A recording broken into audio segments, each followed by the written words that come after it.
Lady directors arrest చేయాలి. రద్దు చేయాలి.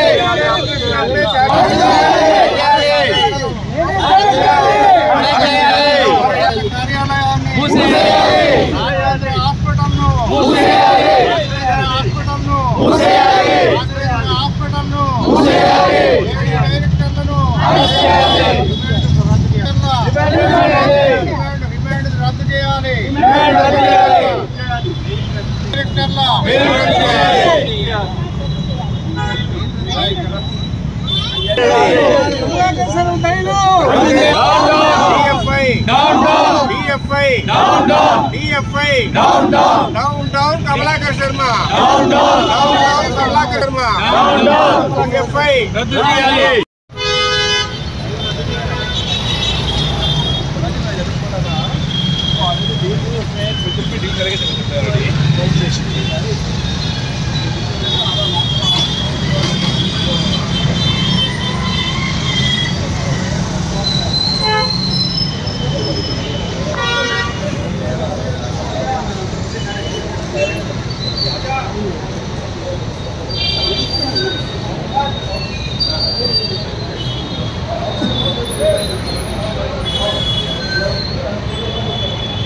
ఫౌండేషన్ ఇంటర్నేషనల్ ఆధ్వర్యంలో ఏదైతే ధన్వంతరి వాణి అనే పుస్తకం ద్వారా అనేక మంది అమాయకులైన వాళ్ళ మానాన వాళ్ళు బతుకుతున్న బ్రాహ్మణ కుటుంబాల దగ్గర నుంచి డెకాయిటీ రూపంలో, చెక్కుల రూపంలో, డీడీల రూపంలో, ల్యాండ్ ఇష్యూస్లో ఎక్కువ మీకు అధిక ధరలు వస్తాయి, తర్వాత వడ్డీలు ఎక్కువ ఇస్తామని చెప్పేసి మోసం చేసి ఈరోజు ఎంఎస్జే కోర్టు నాంపల్లిలో అసలు నాకు ల్యాండ్స్కు సంబంధం లేదని బుకాయిస్తూ అడ్వకేట్లకు ఎట్లయినా వాళ్ళు ఛార్జెస్ పే చేయాలి, అడ్వకేట్ల ద్వారా తీవ్రమైన జాప్యాన్ని కలిగిస్తాము, 10-15 ఏళ్ళు మిమ్మల్ని కోర్టులకు తిప్పిస్తామని చెప్పి ధన్వంతరి విక్టిమ్స్ని భయపెడుతున్న కమలాకర్ శర్మ, నువ్వు ఏ రకంగా నువ్వు కలెక్ట్ చేసి అందరినీ మోసం చేసావనేది నీ మనస్సాక్షికి నువ్వు తెలుసుకో. రెండవది, నీకు చివరిగా జనవరి 15వ తారీఖు లాస్ట్ ఇచ్చాము. ఆ లోపు కనుక నువ్వు సెటిల్మెంట్ చేయకపోతే ధన్వంతరి విక్టిమ్స్ ప్రతి ఒక్కళ్ళకి, ప్రపంచవ్యాప్తంగా ఉన్న ప్రతి ఒక్క ధన్వంతరి విక్టిమ్కి కూడా వడ్డీ అసలుతో సహా నువ్వు డబ్బులు ఇవ్వకపోతే అట్లీస్ట్ రాసి నువ్వు రిటర్న్ స్టేట్మెంట్ ఇవ్వాలి. నువ్వు కోర్టులో ఈరోజు ఇన్నేళ్ల పాటు జరిగిన సందర్భంలో 2023లో నీ పైన ఎఫ్ఐఆర్ తయారైతే 2024లో నువ్వు ఎట్లా కలెక్ట్ చేస్తావు డబ్బులు మంది దగ్గర నుంచి? నువ్వు అగ్రిమెంట్స్ ఇచ్చి 24లో నువ్వు కలెక్ట్ చేసావు, 2023లో నీ పైన ఏదైతే కేసు అయింది, సిసిఎస్లో కేసు అయినప్పుడు ఎట్లా కలెక్ట్ చేస్తావు? మోర్ ఓవర్ సిసిఎస్లో సీజ్ చేసిన అకౌంట్ల నుంచి ఎట్లా నువ్వు ట్రాన్స్ఫర్ చేస్తున్నావు? అందులో నువ్వు అంబర్పేట కార్యాలయాన్ని సీజ్ చేసిన తర్వాత నువ్వు ఎలా నడుపుతున్నావు ఇల్లీగల్గా? ఇవన్నీ ఉన్నాయి కాబట్టి, తప్పుల మీద తప్పులు చేస్తున్నాడు కాబట్టి కమలాకర్ శర్మని ఖచ్చితంగా రోడ్డు మీదకి తీసుకొచ్చి విక్టిమ్స్కి ఏ రకంగా న్యాయం చేయాలో ఖచ్చితంగా చేస్తానని ధన్వంతరి విక్టిమ్స్ ఫోరం ఆధ్వర్యంలో నేను గిరిప్రసాద్ శర్మ కన్వీనర్ని చెప్తున్నా. నిన్ను ఇంతకాలం ఉపేక్షించాం, ఇప్పటి నుంచి ఉపేక్షించే అవకాశమే లేదు.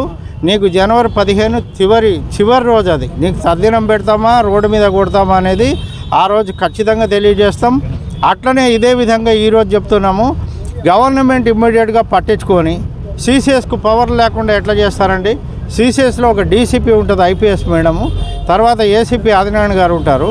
వీళ్ళందరికీ పవర్స్ పెంచకుండా వాళ్ళు కేవలం కోర్టులో వాళ్ళకి చుక్కెదురయ్యేది చేస్తే వాళ్ళు ఎలా ఉద్యోగాలు చేస్తారు చెప్పండి? ఫస్ట్ అసలు సిసిఎస్కు స్వతంత్రంగా వ్యవహారం చేసేలాగా మీరు చట్టాన్ని తయారు చేయండి. సిసిఎస్లో కేవలం నాట్ ఓన్లీ ధన్వంతరి, కొన్ని వందల కంపెనీలు ప్రతిసారి జనాలు మోసం చేస్తున్నారు. మరి అట్లాంటి దానికి స్వయం ప్రతిపత్తితో పనిచేసే పవర్ ఇస్తారా? మీరు కావాలని గేమ్లు ఆడతారా? గవర్నమెంట్ రేవంత్ రెడ్డి గారిని ఇదే విధంగా డిమాండ్ చేస్తున్నా. దీనివల్ల ఏమవుతుందంటే సిసిఎస్ డబ్బులు తింటున్నారనే ఒక వదంతులు వస్తున్నాయి. కాబట్టి సిసిఎస్ పైన ఎటువంటి వదంతులు రాకుండా ఉండాలి అంటే రేవంత్ రెడ్డి గారు, తర్వాత శ్రీధర్ బాబు గారు. జానకి అండి. నేను ఇందులో లక్షల్లో నేను పెట్టుబడి పెట్టాను, నమ్మి పెట్టాను అంటే వాళ్ళే మా ఇంటికి వచ్చారు. ఎప్పుడు నేను వెళ్ళి పెట్టింది లేదు. ఇంట్రెస్ట్ ఆపేసిన తర్వాత నేను మా హస్బెండ్ కలిసి ఆఫీస్కి వెళ్ళినప్పుడు అసలు వాళ్ళు మమ్మల్ని ముందు పట్టించుకోలేదు. తర్వాత మేము ఇంత పెట్టామండి, మాకు ఇంట్రెస్ట్ ఆగిపోయింది, ఇవ్వండి అంటే అప్పుడు లోపలికి చెప్తామండి అని మమ్మల్ని ఒక అరగంట సేపు కూర్చోబెట్టారు. మాకు అవసరం లేదండి. యాక్చువల్గా మేమన్నీ బ్యాంకుల్లోనూ పోస్ట్ ఆఫీసుల్లోనూ పెట్టుకునే వాళ్ళం. మీరు వచ్చి ఇంట్రెస్ట్ తక్కువ వస్తుంది, మీరు మాకు పెట్టండి అంటే అందరం ఇలా ఎవరు అక్కడికి వెళ్ళి పెట్టిన వాళ్ళైతే లేరండి. 99% ఇళ్ళకు వచ్చి పెట్టిన వాళ్ళేనండి. ఇంకా ఇది పోలీస్ పవర్స్ పెంచాలి.